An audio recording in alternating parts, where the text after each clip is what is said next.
weight being put in one direction or another that results in voters not being able to vote, or votes not being able to be counted. And everybody can throw up their hands at the end of the day and claim human error or the press of time. This is what a voter suppression case looks like.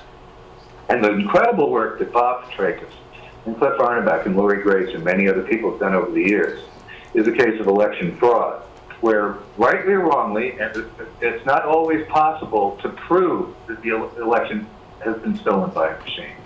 But there is evidence to believe that it's capable of being stolen by a machine. And in either instance, whether it's actually happening or capable of, it's too dangerous to keep in a democracy. This is why Germany and Ireland in the last 7 years banned all electronic voting machines in their countries. It's too dangerous to be used. It's like a nuclear bomb. And well-functioning democracies have looked this square in the eye and said, we don't want this kind of tool anywhere near our voting apparatus. And, and Lori and other people have a good argument for the open voting system, which is transparent, where everybody can track their vote, and there's nothing hidden, nothing proprietary. There's a good argument to be made for that. We don't have that yet.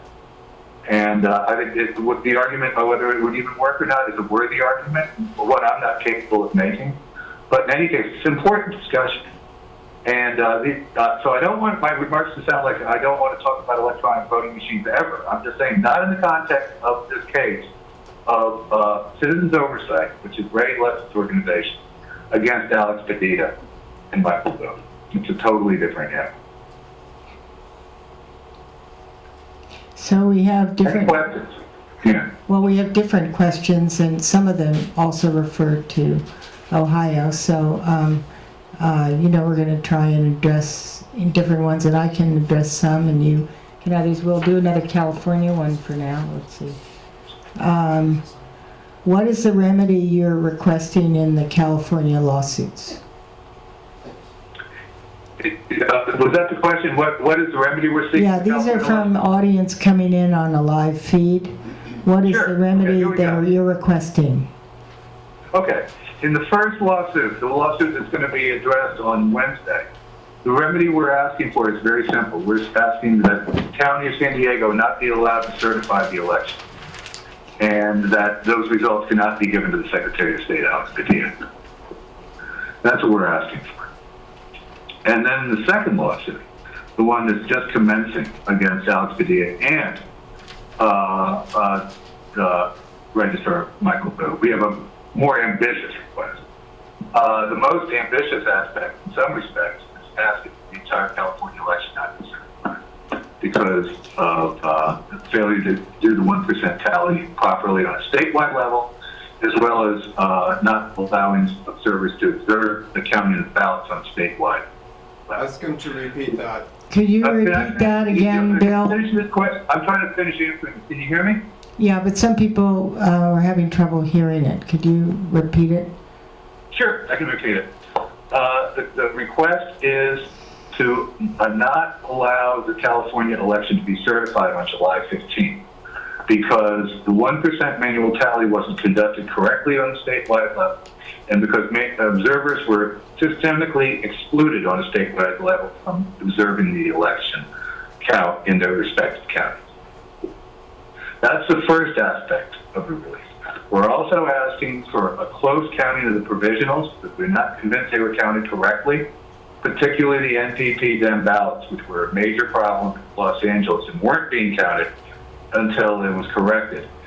Los Angeles County is one of the few counties where we could see at all the count. And if we couldn't see the count, we couldn't observe. And then finally, we want the write-in votes as much as possible for Bernie and Hillary and anybody else who had a write-in vote task on the NPP line in particular to be counted. We think that's the intent of the voter. Mm-hmm. So that's the two lawsuits are about. Those are the remedies. Mm-hmm. Where can we find copies of these complaints? And how many have been filed, actually, to date? They can be found on The first lawsuit, which is the one of Citizens Oversight versus Boo, that could be found at San Diego Superior Court. They have a live site, and it can be seen there. The second one, me and the county are having an amicable disagreement. I don't believe there's any duty for me to file a summons at the same time as a complaint. They said they want it that way. I'm like, fine, I'll do that. Next day they're open. So on Tuesday, we'll refile it with the summons. That's not a big deal. Is that also in the San Diego Superior Court, or? No, that's not. I'm not going to release that publicly since it's not been filed. That will be released publicly on Tuesday morning. Okay, and people. If anybody has a copy of it, they've got the real McCoy. It's not going to change. But I'm asking that it not be circulated for the very same reason Cliff and Bob don't want theirs circulated. You don't circulate a lawsuit until it's been publicly filed at the site. Mm-hmm. Okay. Okay. But it was. I attempted to file it. They rejected it because of last summons. I think they're wrong. They think I'm wrong. Doesn't matter who's right. We're just going to file it with a summons on Tuesday. Mm-hmm. Can you repeat that? Could you repeat that? That they'll file a summons just with a summons on Th- Tuesday? They'll follow a summons on Tuesday. With a summons? Yeah, we're going to file With a it. summons. We're going to file it again on Tuesday. That was the wrinkle of disagreement. One question that I missed your answer to is when all the other, variety of registrars said that, is it that they said that they were counting, doing a 1% manual recount before counting all of the provisional ballots and even in some cases the mail-in ballots? Is that what you said that the registrars were echoing, that I'm doing it in my county, I'm doing it in my county? Because I missed that actually. I'm going to repeat it the way I think I heard it, and Okay, good. ask me another question if I got it wrong. Thanks. I got it, I think. The 8 counties that are standing in support of Michael Boo, they include Contra Costa, Los Angeles, Orange, Santa Cruz, several other counties. And they're saying that, yeah, we don't count the provisionals as part of the tally. And the reason we don't is because we count them so late. We count them so late in the event that it would be impracticable to do the tally at that time. And we're like saying, look, you have 30 days to do it right. Okay? If you need to hire more people, you need to hire more people. Another way to fix this is to file less provision. It's kind of like, the boy who shoots his mother and father and then cries they're an orphan. Okay? I'm quite serious about that analogy. What they've done is nothing short of saying we packed the whole system with provisional ballots, and now we can't count them until the very end because there's so many of them, and various other problems which they also created, I might add.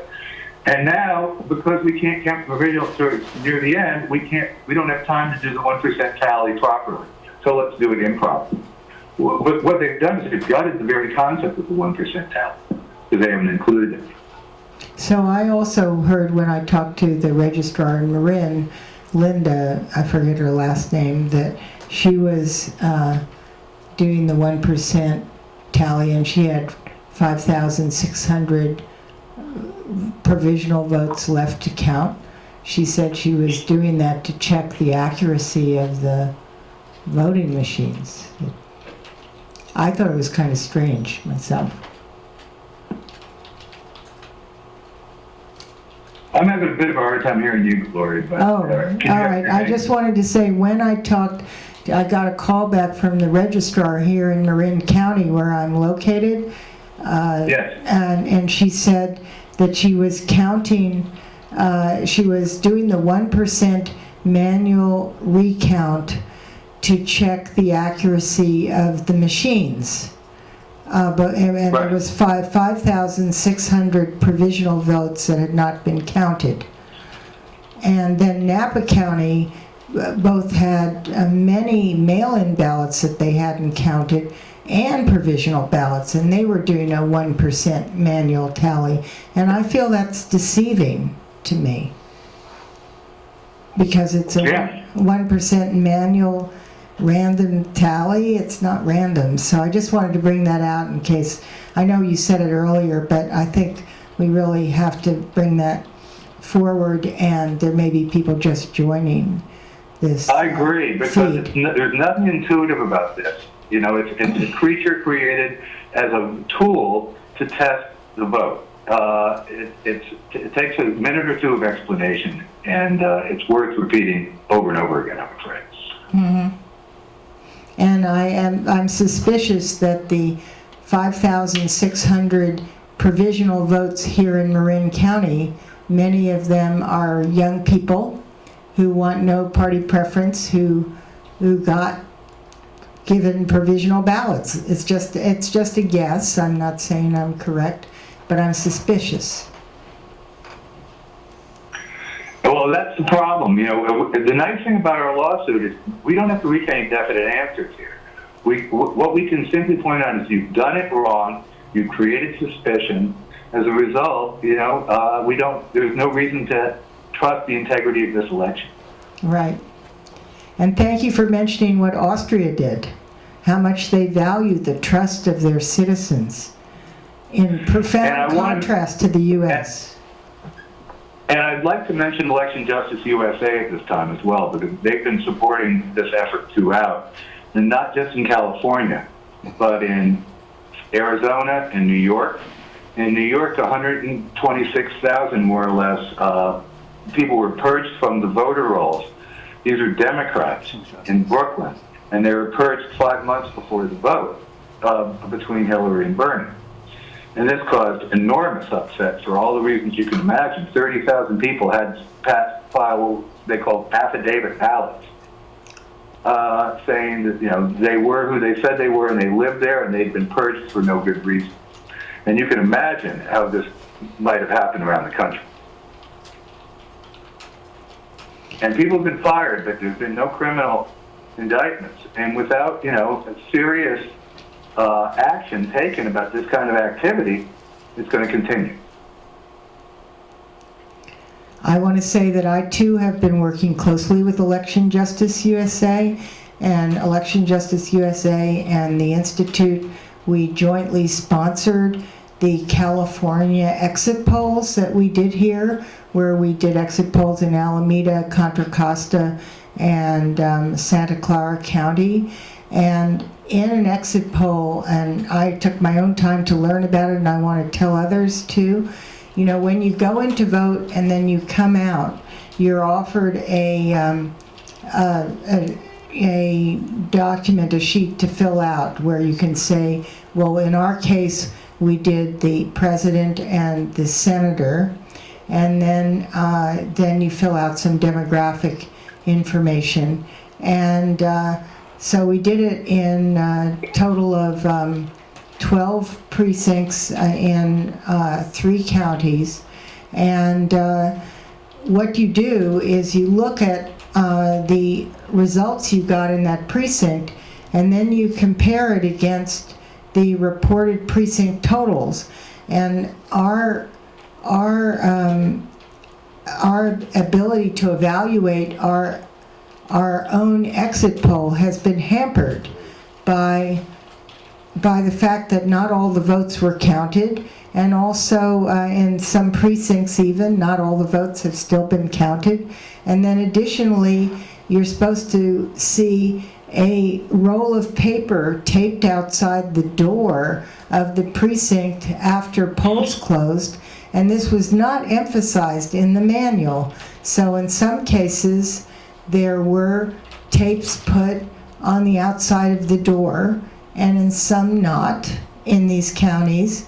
And so it's hard for us to evaluate the how accurate those precinct totals are, because we don't have those precinct totals.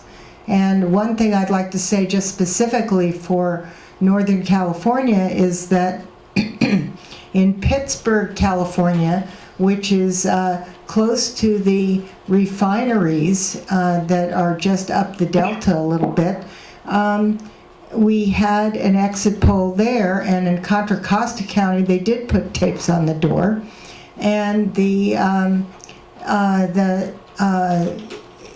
you may have gotten from the movie that quite a lot of vote scanners were broken, or people didn't know the password to make them operate.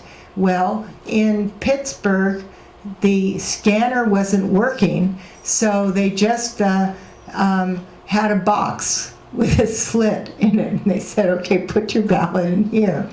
And then at the end of the, when polls closed, well, we had people outside, and we were getting a significant number of Bernie voters in our tallies.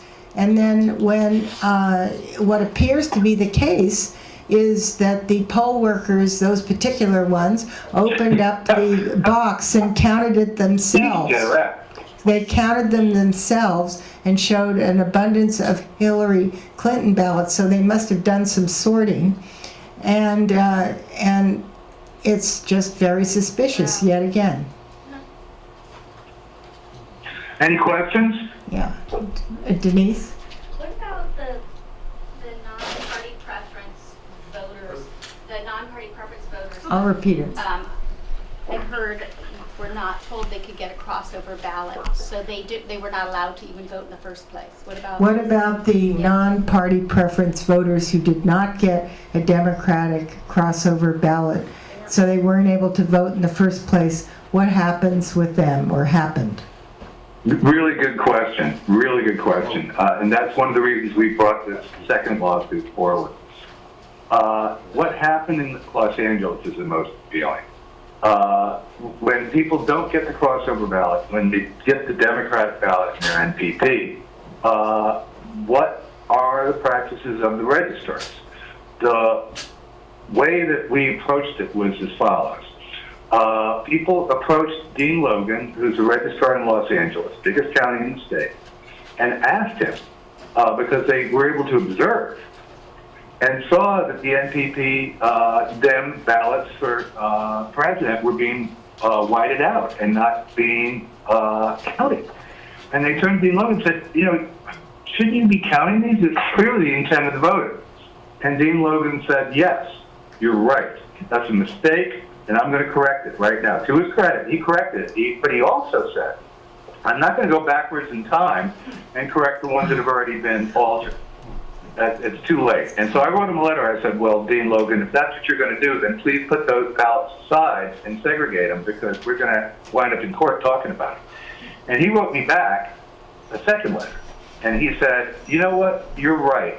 I'm going to go back in time, and I'm going to count those ballots as well, and I'm going to make sure that Bernie or Hillary gets those votes. That was a big deal. And so I took those two letters. Can I finish?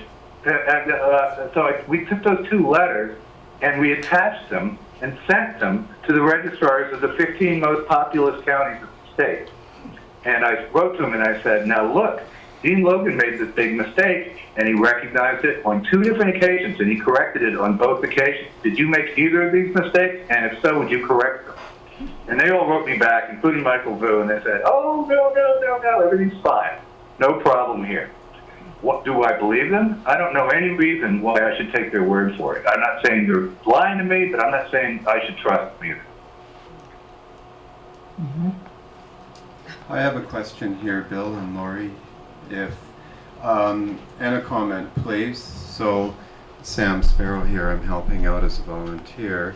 And Bill, I heard, can you comment, I heard there's like 19 court cases filed against this election in various states. Could you update that number? Because I'm seeing so many, I'm confused. And for the people here, if you want a question, please come up to this microphone. It's very hard to get there because of all the obstacles. No, just come around. And there's a camera here that you have to walk in. Yeah, that's no problem. But if somebody asks questions back there and it gets everything confused online, there's like 1,000 people watching, Bill. Over here. And the comment is you had like 30,000 views on Facebook so far, and of your talk from Friday, and we just want to be clear on the questions and answers. It was part of our communication problem on Friday, is questions not being understood. So please come up to this microphone if you want. And we can clear a little bit of a path if you need. Yeah, you could Maybe come that through table there. right there or something? Could we get How about just a moving the little under- suitcase? Thanks. Excuse me, you could come this way. Yeah, you come that way too. Yeah, we've got room. What about his arrest? I'm, So the question was about the 19 suits, and I can't address the number of suits. Some of them have been filed by Election Justice USA attorneys like me and others, like in New York, like in Arizona. But there's others going on in Massachusetts, in Maryland, in Illinois. So I don't have an exact count. They're happening spontaneously, which is wonderful. I mean, that's the idea. This is one of those rare opportunities. And as I said the other night, but I think this is a good time to repeat it. The reason this is happening, these lawsuits, is because no party preference voters do not have a champion, or at least did not until Bernie Sanders came along. It's usually a Democrat or a Republican, and no party preference voters are roughly a third of this country. And as a result, these people are able to have their voices heard for the first time and able to organize organically and take action about these terrible elections where they're being systemically not, they have no champion over at the Registrar of Voters. The Registrar of Voters traditionally does favors to the Democrats and the Republicans, but not the no party preference voters. And Bernie isn't the kind of guy to go around sidling asking for little favors. He'd rather spend his time educating the populace about his ideas about how to make life fairer for everybody. I'm David Schoenbrunn, and I served on Bernie's legal team doing election integrity work. We did survey of all the county registrars. I personally spoke to the Santa Cruz registrar and to somebody who's a senior clerk in many of the Northern California offices. Interestingly enough, each of them was directing their poll workers to tell the voter, the NPP voter, that they had an option of 3 different ballots. Each one did it differently, with the exception of Tuolumne County and Santa Clara County. In those counties, the registrar did not train their poll workers to say anything, which would be consistent with the Padilla statement, you don't have to say anything to the voter. Here's my question. We had a hotline for voters to call in, and as a result of that, we created a database of complaints that were statewide. I asked the head of our group to make sure that got studied statistically, and I don't know if that occurred, but we got a huge number of calls from LA, and they were all about poorly done voter rolls. And so my question to you is, how is it possible to legally distinguish between an incompetent registrar of voters who does not conduct adequate training and does not manage his staff adequately, and one that intentionally creates a system to disenfranchise NPP voters? Well, excellent question. And I hope that if I ever do get there, I'm getting closer to the bridge here, so to speak. It's really been a miserable experience, but here we are. But in all seriousness, I hope we get a chance to talk face to face in the next half hour, or if not, another method, because I think your experience is invaluable. And speaking to somebody who was, treats it as a badge of honor that Bernie told those of us who were filing lawsuits that we couldn't be part of the campaign, I thought that was very smart on Bernie's part, because it's important for people outside the campaign to be fighting these battles. Because Bernie doesn't want to look like a sore loser or a litigator or anything else. He's doing something far more important. So I wanted to salute you and Bernie and the whole team doing that work. And with that said, I also wanted to say, to the answer to your question, is that in terms of some of this work is incompetent, some of it is criminal, all of it needs to stop. It's very easy to hide, criminal behavior with the label of incompetence. And I really think it's not useful to, be pointing the finger and trying to prove criminal at every turn. What we need to do is simply show this election was done wholly improperly, not just sort of improperly. So improperly that it literally cannot go forward on the presidential level. I don't think there's any question the other races could go forward. None of the other races were hobbled by the Secretary of State's decision to use a separate ballot for the no-party preference voters, which meant that they literally had to make an extra request that nobody else had to make in order to get a ballot to vote by mail at all. And then when they got to the polls, if they chose to vote that way, they had to, like you said, Tuolumne and Santa Clara were the ones that didn't inform the voters at all about their right to be informed about what ballot to get. And we literally got in Santa Clara's face the day before the election and told them face to face, you are about to become the poster child of this election. And they changed their policy literally the last minute. And they changed it because we had a poll worker there with us. In the other counties you bring up, it was so funny. You go to those manuals and they keep saying, inform the voter, inform the voter. But then you talk to the poll workers who were trained, and there was this terrible mixture of incompetence and criminal behavior where the poll workers were being trained not to do it that way. They were being trained to give them a provisional ballot. And this happened over and over and over and over again. And the reason this happened was some people were incompetent and some people were criminal.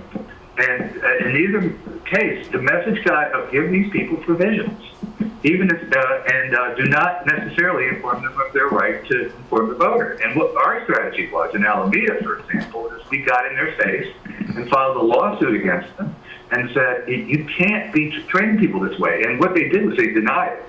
The very person we fingered wrote a declaration to the court and said, oh, no, I never did that.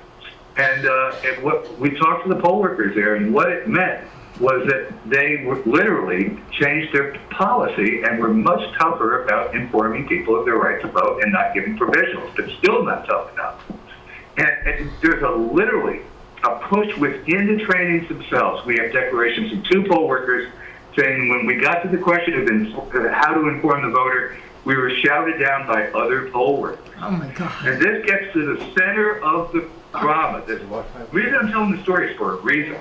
Poll worker training is a travesty in the state of California. Hundreds of thousands of poll workers are needed. They're very poorly trained, and many of them are nothing less than political operatives. Okay? And many of them are very good citizens. Okay? But you have, again, a mixture of the two between the incompetent and the people who want to tilt things their way. What I call it is gaming the system. And the Secretary of State does not train these people adequately. You could bring college kids in there and they could get credit for it. You could bring high school kids in there and they could get credit for it. And some people do. But it's not done systemically. And the reason why is because they like it this way. This is kind of my refrain about this entire electoral process in California. They like it this way. It's not uniform. Nobody can be held to account. The 58 fiefdoms of dukes and duchesses that run these counties can do what they want. And when I complained to the Secretary of State about this in open court, he wrote a declaration, or rather his attorney did, saying that we think it's completely right that the county registrars can choose how much information to give or not to give to the voters. And that, my friends, is a blueprint for gaming the system. Because when you control how people learn their information, you control the way they're going to vote and whether provisionals are given to them or not. So I think these are great questions. We have some other questions here, and what can we be doing on the local level at this time? I think one of the things that we can be doing on the local level, is media teams in the next 72 hours to support these 2 lawsuits, in each county. Get it into the local news. Don't worry about the San Francisco Chronicle or the LA Times. We got people who are going to take care of that on Tuesday, okay? The important thing is to get letters to the editor and articles in the local paper to get Tom's wagons. What we have here is we have a sensation. We don't have a good story. We have a sensation. And it's about how we're going to take our democracy back, both in California and around the country. But we need to talk about it in short, declarative sentences. We need 8 hours sleep. We need, all those things. But the most important thing we can do is get letters to the editor, get stories in the local papers. And the most important thing I want to put out to my friends who put up social media is please, please, please do not confuse this case with Bernie won California. Do not confuse this case with, the voting machines are corrupt. Do not confuse this case with exit polls. Do not confuse this case with anything that's speculative. All right? This is a case of we don't know what happened in this election. And the reason we don't know what happened in this election is because they did not allow people to observe it, and because they used a manual tally that's incorrect, and they know it. And the reason it's incorrect is because they're not counting provisional ballots, which is the dirty secret of this election. And we can expose it in a non-confrontational, declarative, firm way. Whether we win these lawsuits or whether we don't win these lawsuits, we are going to be able to illustrate the election system in California is broken. Not hurting, but broken. So I would, this is Lori here, I'd like to bring in some other things that I've read in our situation that happened in this election. We're going over the bridge now. I can't hear a word, I'm afraid. Maybe Oh, really? you should talk for a couple minutes, Lori, while Okay, no problem. I have pages and pages and pages of complaints from voters, from poll inspectors and from poll workers, and some of this is in that movie, which again I highly recommend you watch if you haven't watched. But like for example, there are a lot of people who were registered vote by mail and they didn't ask for that. And then they went to the poll to vote, and they were told by the poll worker, I'm sorry, but you're listed vote by mail. Where's your mail-in ballot? The movie you're talking about is Uncounted, is that correct? The movie is called Uncounted, the true story of the 2016 California primary, put together fairly quickly, but really good, deeply moving, very troubling for me in terms of seeing how all these wonderful, especially young people, were introduced to American democracy. Moving away from that, though, I just want to discuss these other things that were mentioned. First of all, there were many machines that didn't work. There were many situations where poll workers were not given the password to get the machine to work. So even if they had the password, the machine didn't work. There's another situation where if all you came, you wanted to only vote for president, you didn't know what else you wanted to vote for, and you submitted it into the machine, it would spit it out as an error message. You had to choose another person on the ballot or something on the ballot to have it not spit out an error message. Then additionally, I want to bring forward again the vote by mail that many people received. I wonder what that sound is. That's him still on the line going through the tunnel. Should I turn him off? No, we can just turn it down. I'll put on the mute. Okay, he's on mute. Okay, so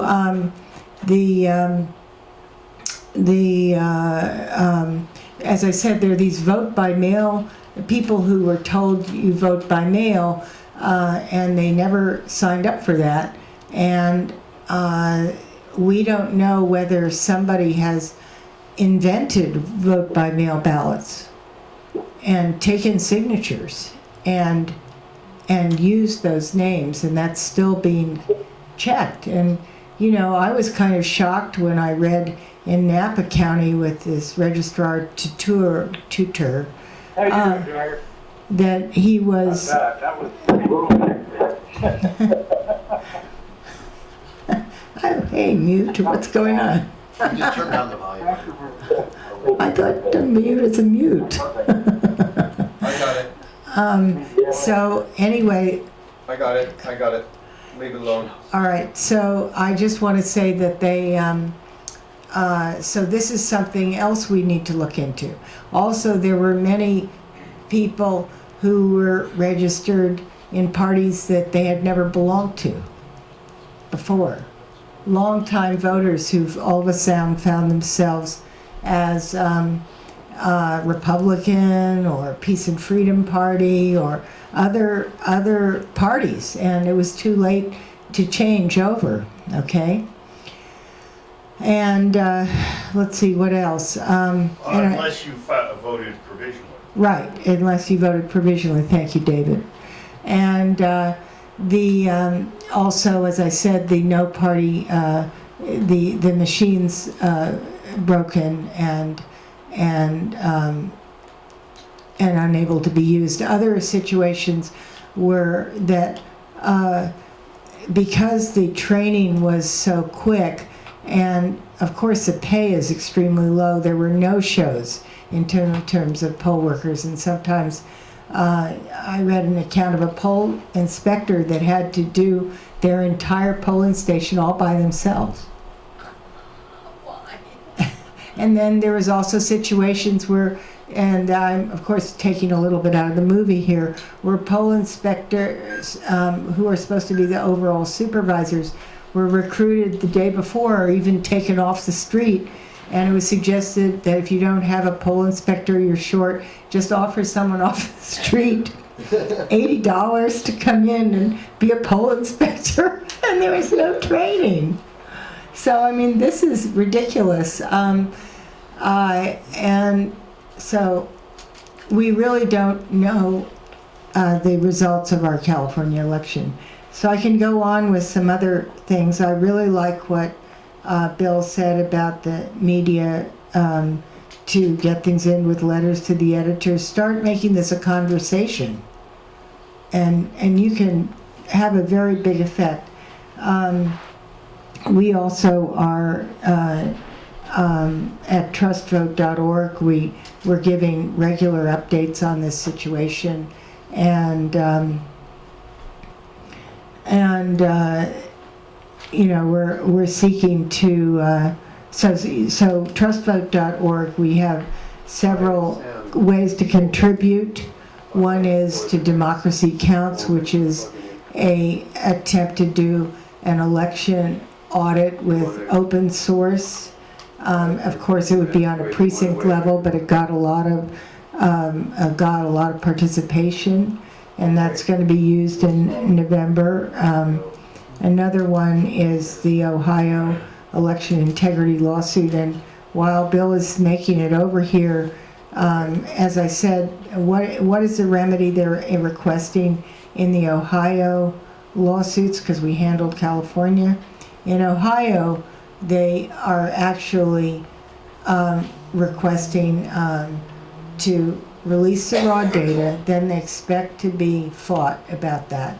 Then it's going to switch into a RICO lawsuit, and hopefully what they want to do is to be able to get into many states that show significant differences between exit polls and vote totals. And I just want to let you know that Bob Fitrakis and myself have been also very involved with voter suppression in Ohio, and some of the things that happen in California, we're not used to this. And our primaries are kind of like pretty simple sorts of things, supposedly. Well, this is the first time this was different.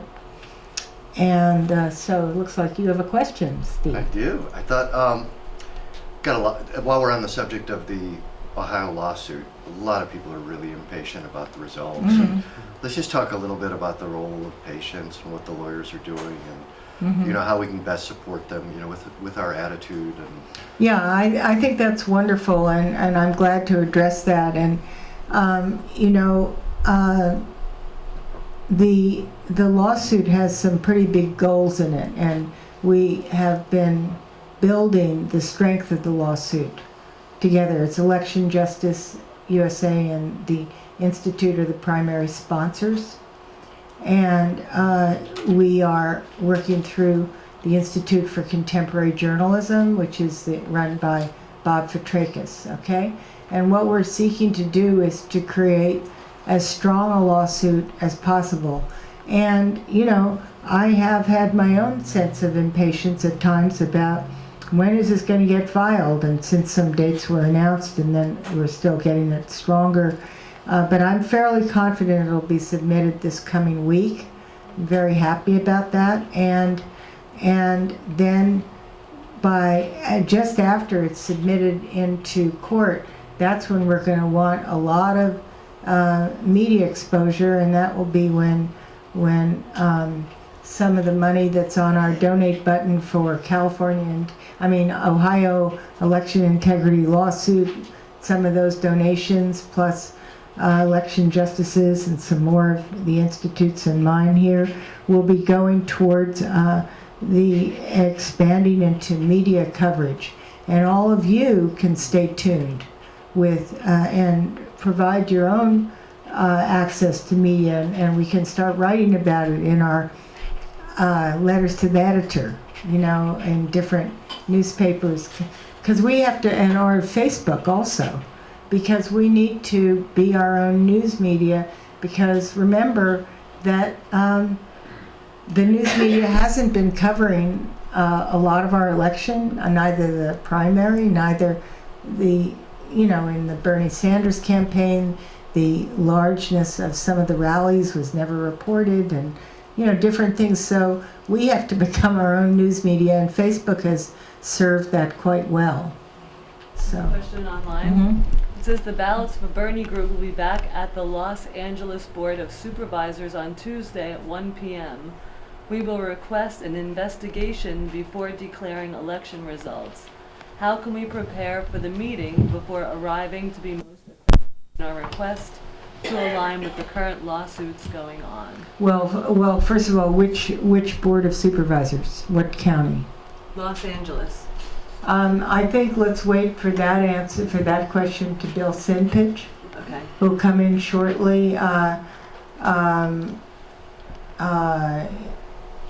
You know, I mean, the list of complaints that we have and witnesses that we've gathered, and that some of them may become plaintiffs. We'll see what we can do. Yeah, but Bill has probably some more specifics. Right. He's in San Diego, right? So he's in Southern California. Bill Simpich? Bill Simpich is arriving by cab. Right. But he lives in LA. He lives No, he lives right here in San Francisco. Oh. Mm-hmm. Mm-hmm. Bill's just on the traffic jam of 101 just past Golden Gate, and he'll be here shortly, I last heard. And maybe you can comment the real reason why we're doing all this, because we were really involved with climate change for a long time, and to a lot of climate change experts, Lori, can you comment how this is really our last stance, our last fight? If we don't get a change in political policy and environmental greenhouse, because we've crossed the 400 parts per million of CO2 in the atmosphere, we've crossed the line. This is it. We're not, we're in big trouble here environmentally, and this is why I'm doing this, because Bernie has an environmental plan. I've been working on this full time for a long time, and it's to save humanity. If we don't stop this climate change, we're toast. Can you comment on climate change and why? That's why we did this in the Well, first I place. happen to have liked that Bernie is opposed to fracking, and Hillary supports fracking. And I'm aware that the Koch brothers, who are actually supporting Hillary, and no, you can't find it exactly but spelled out for you, but they offered to support her as late as May, and she turned it down. But you know, a lot of things happen in private rooms with closed doors, and she's now raised $203 million. And Karl Rove has a nonprofit which donors can give to, that then give to a campaign, and it hides the contributions. From where? The donors remain. And so, you know, these are assumptions on my side, but I've had a long history with this. So there is a question here about climate change. So anyway, Hillary definitely supports fracking, and Obama has too. You know, please let's remember that. And yes, I think he said no on the Keystone Pipeline at the very last minute. But and we do have a serious, very serious environmental